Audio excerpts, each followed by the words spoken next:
Jadi di dalam aset yang ada di rumah-rumah jabatan ini adalah blok A, B, C, D, E. Di sebelah rel kereta dan sebelah Sungai Ciliwung itu ada blok F. Di sini jumlahnya 516, yang di sebelah Sungai Ciliwung, sebelah rel kereta itu jumlahnya 80.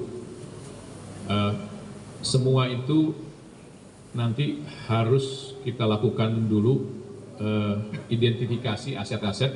Di dalamnya ini ada aset-aset yang itu milik negara, dalam hal ini pengelola barang Kementerian Keuangan. Ada juga aset-aset yang itu punya DPR.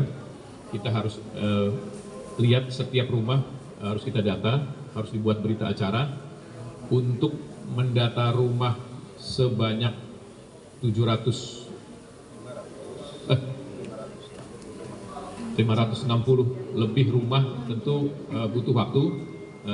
Kami sudah membentuk tim, tapi nanti memang harus dicatatkan dulu semua yang ada di dalam rumah apa saja. Setelah itu barulah kami akan segera berkoordinasi dengan Kementerian Keuangan untuk membahasnya. Dan memang satu yang juga kami belum sampaikan kemarin, dengan bertambahnya anggota dari 575 menjadi 580, ini tentu sesuatu juga yang nggak mudah bagi kami, dan sangat dimungkinkan dalam periode-periode ke depan itu kalau ada pemekaran provinsi, jumlah anggota juga akan bertambah. Sehingga memang saya kira pilihan yang paling fleksibel itu salah satunya adalah memberikan dalam bentuk tunjangan perumahan, sehingga walaupun kita menggunakan kacamata berkaitan dengan efisiensi, berkaitan dengan ekonomisnya, tapi juga yang perlu menjadi perhatian kami adalah bahwa kami ingin dalam pengelolaan aset negara dan keuangan negara ini benar-benar akuntabel. Kalau diberikan dalam bentuk tunjangan perumahan, tentu itu sifatnya lamsam, dan kami tentu tidak lagi masuk ke wilayah-wilayah itu ya. Anggota dewan apakah dia akan mencicil rumah, apakah akan menyewa rumah, tentu kami tidak masuk ngurusin kwitansi anggota dewan. Kami serahkan selama 5 tahun anggota dewan bagaimana merasa nyaman dengan fasilitas tunjangan yang ada. Saya kira itu ya. Kajian tentang ini kami sudah buat wacana ini dari 2 tahun lalu ya, menghitung kalau ada pergantian dewan ini ke depannya seperti apa gitu. Tentu kalau kajian kami ini mendasari pada kaitan efisiensi, kaitan akuntabel, itu utama. 2 hal itu menjadi cara pandang kami. Nah, kajian ini kami sampaikan kepada pimpinan gitu. Kalau dalam bentuk tunjangan seperti apa, kalau direvitalisasi seperti apa.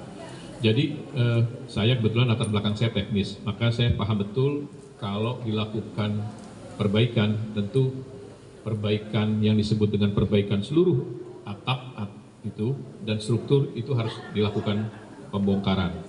Pernah dilakukan ini pada 2008 dan 2010 dan itu tidak berpengaruh. Ternyata strukturnya itu masih terus sebagian, tadi saya lihatkan di rumah yang pertama itu kan retakan-retakan struktur itu sangat serius dan masif, dan itu nggak bisa diperbaiki dengan hanya ditutup ya, tapi memang strukturnya harus diperbaiki.